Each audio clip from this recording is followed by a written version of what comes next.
Hey everyone, welcome back to the channel. It's me, Double, and today I want to take a look at how the Pocket Master is at actually being something that you can take with you in case you have an amp that goes down, you know, like you use one of these live and you use some pedals. Okay, so today I have my big board out and I have my drives. We're going to run through 5 different amps, a different cabinet on each one. I've just kind of tweaked them out because you can. They're all stock. This Sonicake Pocket Master is ridiculous. And one of the things that I do really like about it is that the sounds in it are really good. Like, you don't have to mess with stuff too much. And it just got me thinking, what if I ran my drives into some of these amps and test them? And so what I have is a Fender. The little white guy there means noise suppression, and I have it after the amp, I think, on all of these. I have a Fender clean. These are all going to be clean, or clean-ish. A Vox amp, Jazz, Roland Jazz, Fender Bassman, and then a Marshall. So I'll play through all of those real quick just so you can hear them. I'll have a couple of other pedals that I'll kick on as well. And then coming out of the Pocket Master, since it's stereo, I'm going stereo back into my effects up top, which is 3 of the one pick and 3 of the Boss 500 series pedals. So I have the modulation, the delay, and then the reverbs. I dropped my pick. What the hell? People always talk about Altoids tins. Yeah, this is a lot better, a lot smaller, way better. And I have basically 5 different levels of drive coming out of these pedals. I have a tube screamer kind of thing from iSet. I've got a couple Moskys in there, 3 Moskys actually, and I've got my actual Friedman BE-OD, and I'm going to try my best not to break my headstock on this Les Paul, because that happens. I'm just going to play a couple chords on each one of the amps, just so you can kind of get an idea of what they sound like.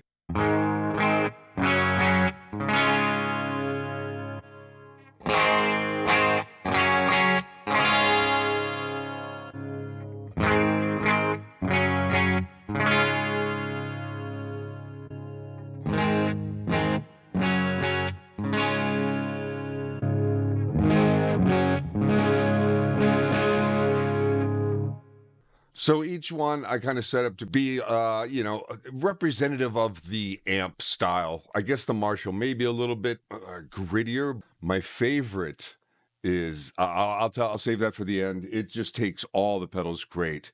But I did notice that each one of these amps really kind of does what these pedals do to the different amp styles. Some of them cave in the bottom end a little bit more, like the higher distortion stuff makes the Fender amps kind of get a little funky at the bottom, whereas like the Jazz is much more clean, much more flat all around. And they all just work differently with different drives. And that's what amps and stacking drives and all that stuff is all about. Okay, let's talk more rock.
That's probably my favorite of the stock amps. And what do I have on the cabinet here? Just to give you guys an idea of what I did for that one. It looks like it's just a double 212, I guess. Is that what that says? Yeah, double 212. Hey, isn't that nice?